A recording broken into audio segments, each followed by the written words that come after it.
Aucun projet concret n'a été finalisé alors que les caisses de l'État saignent jour et nuit, en contradiction des principes sacro-saints et inviolables qui caractérisaient notre orientation politique en matière de gestion de la chose publique, dont le socle est la bonne gouvernance et la redevabilité. Les promesses irréalisables sont considérées désormais comme mode de gestion.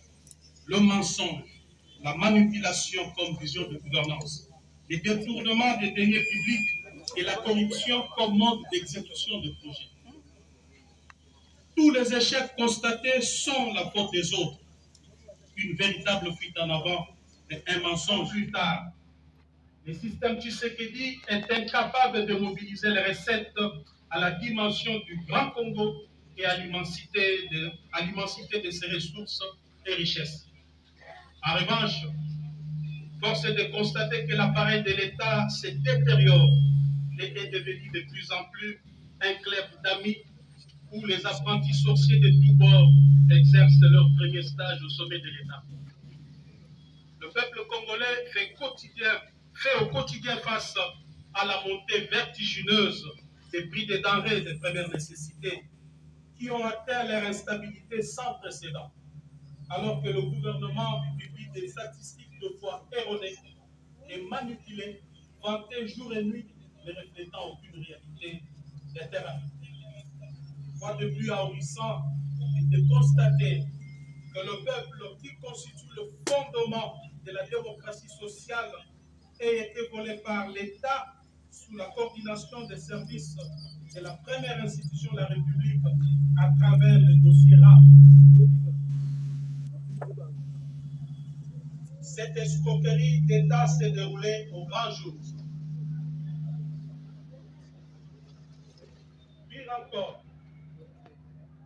Pire encore, le fonctionnaire, l'enseignant, le militaire et le policier qui devaient bénéficier tout simplement de l'amélioration réelle de leur salaire minimum garanti restent toujours bernés par des suppléments propagandistes paradoxalement à leur panier de la ménagère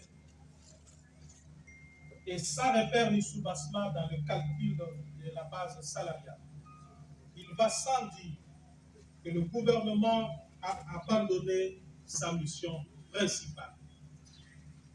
Le peuple est désormais face aux dirigeants irresponsables. L'absence de mesures rationnelles d'encadrement de la gratuité d'enseignement, fondamentale bien entendu pour échiter la qualité de l'éducation nationale, alors que l'accès aux soins de santé primaires de la population devient cauchemar sous le régime du puisseur. Mesdames et messieurs, nous avons à son temps demandé la réduction du train de vie des animateurs des institutions. Cette réduction cadre avec la vision socialiste qui devrait guider toute action politique d'un régime dirigé par, entre guillemets, un tshisekidiste. Mais hélas, on a vu par contre la mise en place d'un système corrompu des kamikazes en enrichissement illicite, pillage et détournement des deniers publics. L'absence du leadership politique responsable au sommet de l'État a exposé le pays à une diplomatie des complexes et des complaisances sans anticipation aucune. Des multiples voyages diplomatiques n'ont réussi à convaincre aucun chef d'État et de gouvernement en faveur des différentes causes de notre pays. Et que nous avions eu l'occasion de dénoncer les dangereux rapprochements en son temps, et la preuve éloquente que les déficits du leadership et des capacités à prendre des décisions fermes et courageuses en interne et vis-à-vis de ceux qui nous menacent pour apporter le soulagement à nos populations des restes tant meurtris et démontés. Les désastres qui prévoient actuellement dans la partie est de notre pays, plus principalement dans la province du Nord Kivu et de l'Ituri, relèvent de la responsabilité première du chef de l'État et de son gouvernement. Il ici de rappeler que les dirigeants actuels n'ont entrepris aucune réforme de notre système de défense et de sécurité. Pire encore, les militaires et les policiers vivent dans des conditions exécrables. Depuis que M. Félix Tshisekedi est au pouvoir, vous en doutez, il n'a jamais songé à doter ne serait-ce que l'uniforme aux militaires et policiers. Si tel est le cas, que dirions-nous alors des armes et des munitions qui sont indispensables pour toute campagne militaire afin de protéger la population? Dans ces conditions, il est clairement établi que le système en place expose la République, le peuple congolais, ainsi que ses ressources naturelles. Quant à nous, nous visons l'amélioration des conditions de vie de nos populations à travers une classe moyenne. Mesdames et messieurs, au regard de ce tableau sécuritaire sombre, il est clair que M. Félix Tshisekedi, aujourd'hui, doit être considéré comme un danger au sommet de l'État.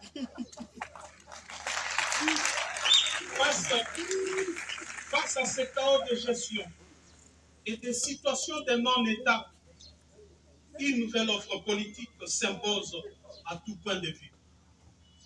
Cette offre politique que nous proposons à travers l'Alliance pour les changements consiste en la transformation de l'homme congolais, à la refondation de l'État, la mise sur pied d'un modèle économique et financier favorable au contexte congolais et à la révolution sociale à travers une gestion rationnelle et raisonnable de nos ressources et richesses naturelles. L'Alliance pour le changement vise l'amélioration des conditions de vie des populations congolaises à travers la création d'une classe moyenne. À cela,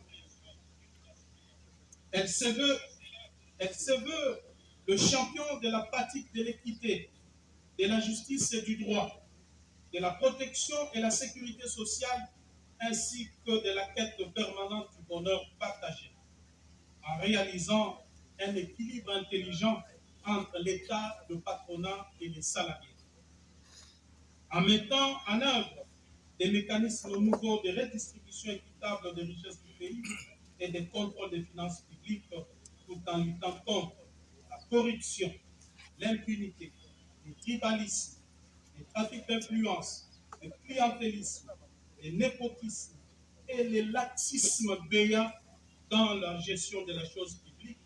Nous disons bref les antivaleurs qui caractérisent le système Tshisekedi actuellement. Nous envisageons donc imposer demain l'ordre et la discipline dans ce pays. Aussi, l'Alliance pour le changement s'attellera à moderniser les méthodes de renseignement et de défense nationale pour faire face à la montée de l'insécurité dans la partie est de la République et à travers tout le territoire national, à former des unités d'élite et à renforcer la formation des jeunes aux valeurs citoyennes et au service national. La pêche et l'élevage pour renforcer notre capacité d'autosuffisance alimentaire. À construire et à réhabiliter les infrastructures sociales de base. À promouvoir l'entrepreneuriat local en vue de booster l'émergence des petites et moyennes entreprises pour mener le pays vers l'industrialisation. À promouvoir le tourisme et l'art. À engager une diplomatie pragmatique de puissance et d'action. À réformer radicalement la justice et l'administration publique. Mesdames et messieurs, voilà en gros en quoi consiste notre vision. Néanmoins, nous sommes tenus de vous informer que jusqu'ici, le régime en place ne nous a pas encore délivré l'arrêté d'enregistrement pour nous permettre de fonctionner, alors que nous avons introduit la demande d'enregistrement de notre formation politique depuis le 14 juin 2022 au cabinet du vice-premier ministre, ministre de l'Intérieur.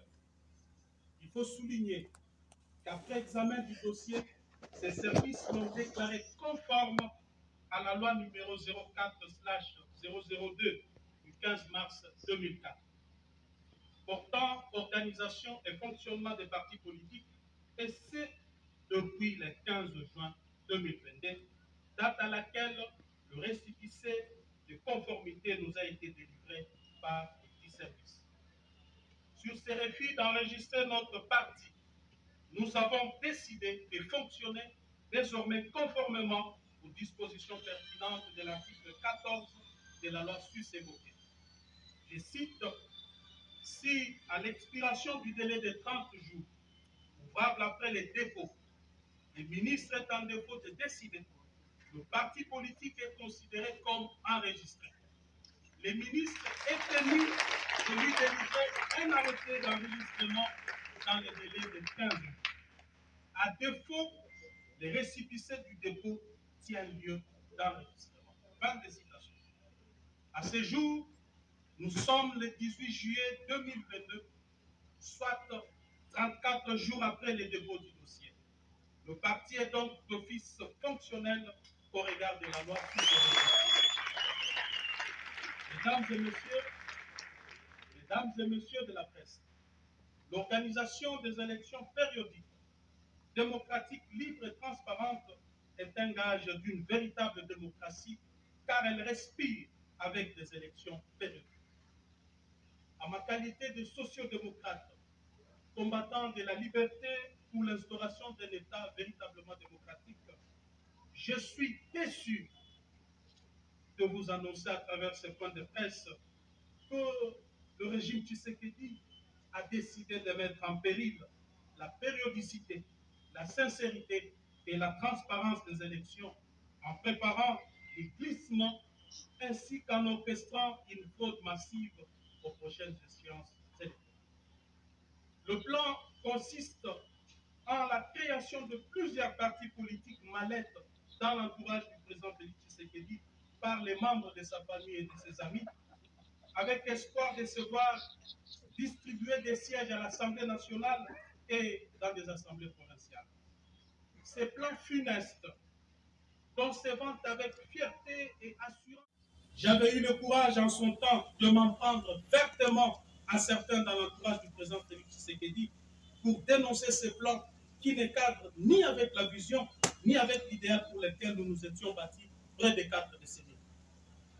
J'avais également discuté plusieurs fois avec le président Félix Tshisekedi quant à ces plans, tout en lui rappelant l'épisode noir du carton jaune du 19 décembre 2016. Marche organisée par feu le docteur Etienne Tshisekedi afin d'exiger la tenue des élections dans les délais constitutionnels où Félix Tshisekedi et moi-même étions dans la rue. Ces jours-là, nous avions assisté à un carnage où plusieurs jeunes avaient péri la vie.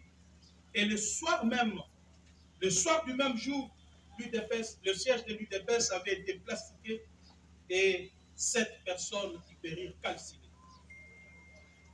Cet épisode sombre de notre histoire commune traduisait non seulement notre engagement à l'instauration d'un État véritablement démocratique, fondé sur les valeurs qui sous-tendent toute société moderne, mais aussi le caractère cosmogonique de notre combat au regard du nombre de victimes enregistrées dans nos rangs, que nous considérons à juste titre comme des martyrs de la démocratie. Constitutionnel, en dépit du bilan largement négatif, trahirait notre idéal de combat, détruirait le mythe d'Étienne Tshisekedi et cacherait sous la mémoire de nos martyrs.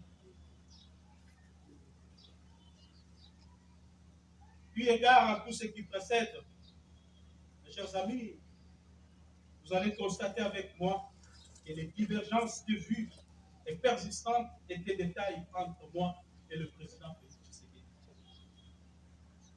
C'est comme ça qu'en ces jours, devant vous, je lance un appel au peuple congolais, à tous ceux qui avaient cru dans le combat d'Étienne Tshisekedi, de se mobiliser pour barrer la route à ces régimes, des irresponsables jouisseurs qui se définissent comme antithèse du Tshisekedi.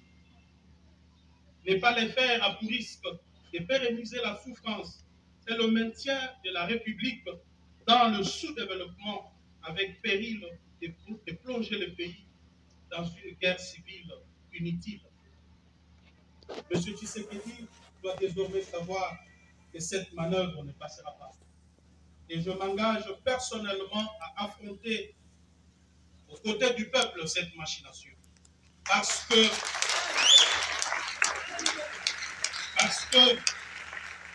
je considère le combat que je dois devoir mener désormais comme un tournant très important dans ma vie politique. Mesdames et messieurs, comme vous le savez, nous avons aussi assisté à la reprise petit à petit des tares de dictature et tristes mémoires.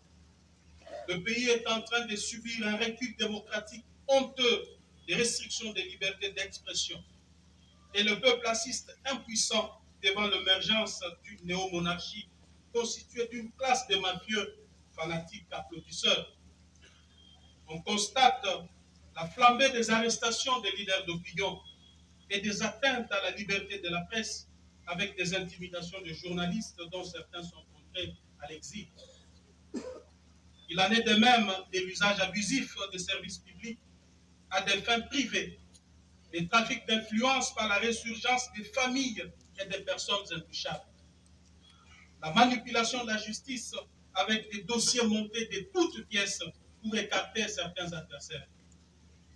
Et cela, ce sont sans doute des antivaleurs qui, des signes prémonitoires d'une dérive dictatoriale qui se décide. Pire encore, l'humanisation des services de sécurité est un contrat social conclu avec le peuple. Mais hélas, contrairement à cette grande attente, ils sont utilisés aujourd'hui comme outil de répression, d'intimidation et de rançonnement des opérateurs économiques et des investisseurs étrangers à la manière des régimes passés que nous avons. Au niveau de la gestion de province, le processus de la décentralisation. On peut compter 1, on va compter jusqu'à 3. 1, 2 et 3.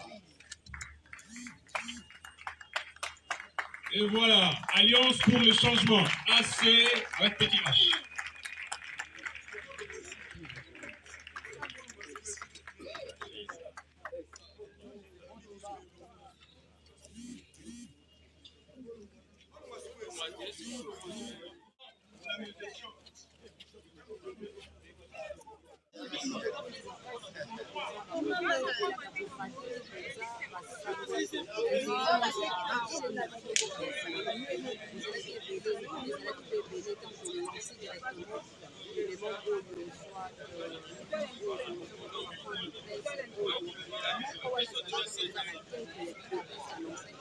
Olivier. Olivier.